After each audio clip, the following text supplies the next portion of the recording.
एक बार की बात है, भानपुर गांव में एक राकेश नाम का आदमी रहता था। वह मजदूरी करके अपना पालन पोषण करता था। उसका स्वभाव लालची और कपटी था। उसे मेहनत से बहुत चिढ़ थी। इस वजह से वो पैसों को लेकर परेशान रहता था। एक दिन उसकी पत्नी कहती है, सुनो जी, आप ठीक से काम क्यों नहीं करते? अरे, तुम ऐसा क्यों बोल रही हो रेखा? मैं ऐसा इसलिए बोल रही हूँ क्योंकि गांव के लोग हर दूसरे दिन शिकायत लेकर आते हैं। कहते हैं कि राकेश काम आधा करता है और जल्दी भाग जाता है। अब सोचो, अगर तुम ऐसा ही करोगे तो कौन तुम्हें काम देगा? अरे तुम चिंता मत करो, मैं सब देख लूँगा। और ये कौन से दूध के धुले हैं?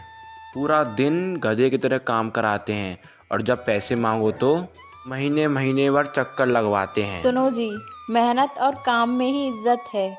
छल कपट से सुख नहीं मिलता। मुझे समझाने की कोई ज़रूरत नहीं है। मुझे पता है ये दुनिया कैसी है। मैं भी कोई ऐसा रास्ता निकालूंगा जिसमें बिना मेहनत के पैसे बरसेंगे। रेखा चुप हो जाती है। उसके चेहरे पर चिंता आ जाती है। वह सोचती है कि राकेश अब क्या करने वाले हैं। इसके बाद राकेश घर से बाहर निकल जाता है गुस्से में। गांव की गली से होते हुए राकेश मंदिर के पास पहुंचता है। वहां छांव में बैठ जाता है। तभी मंदिर से दूर कुछ कदमों की आहट सुनाई देती है। एक सम्मानित व्यापारी गिरीलाल जी हाथ में थाली लिए मंदिर में प्रवेश करते हैं। थाली में सोने के सिक्के और चांदी की मोहरें। हे भगवान, मैं आज आपके चरणों में दान करने के लिए एक छोटी सी भेंट लाया हूँ।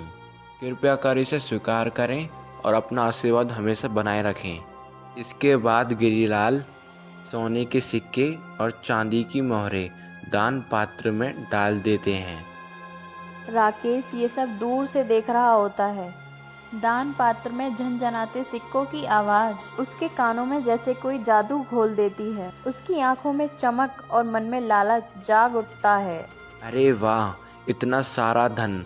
अगर ये धन मुझे मिल जाए तो फिर मेरी ज़िंदगी ही बदल जाएगी और फिर मुझे इस गांव में मजदूरी भी नहीं करनी पड़ेगी।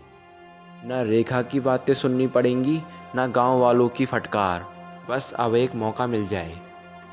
उसकी आंखों में एक भयानक चाल थी।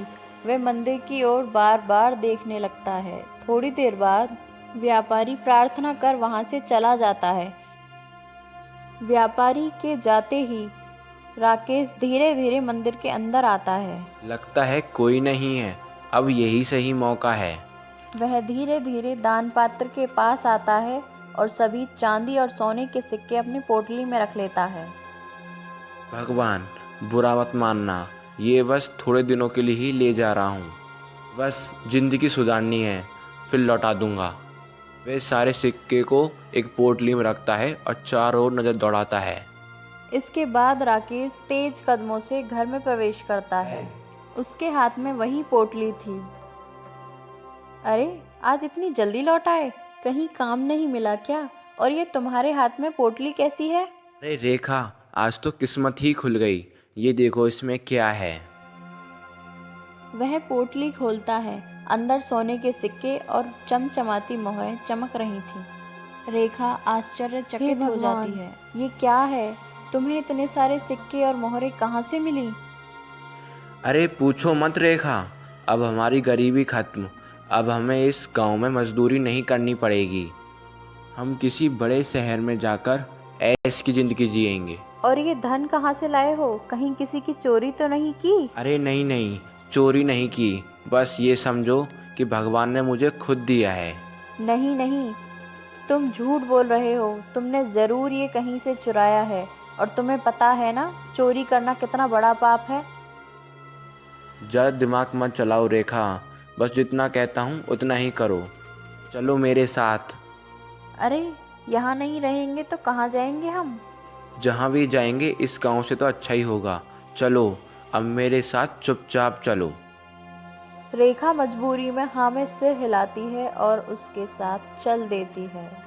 चांदनी रात में पेड़ों की परछाइयाँ भयानक दिख रही थी। रेखा धीरे धीरे कांपती हुई चल रही थी। सुनो जी, ये कौन सा रास्ता है? मुझे तो ये बहुत भयानक लग रहा है, कहीं हम रास्ता न भूल जाएं। चिंता मत करो रेखा, बस मेरे साथ चलती रहो, अब किस्मत हमारे साथ है। सुबह होते ही हम किसी दूसरे गांव में पहुंच जाएंगे। दोनों कुछ देर तक चलते हैं। पत्तों की सरसराहट और जुगनुओं की आवाज़ गूंजती रहती है। तभी राकेश की नज़र एक झोपड़ी पर पड़ती है। झोपड़ी पुरानी और टूटी फूटी थी। दरवाज़ा आधा खुला हुआ था। देखो रेखा, आज रात हम वहीं रुकेंगे और सुबह होते ही वहां से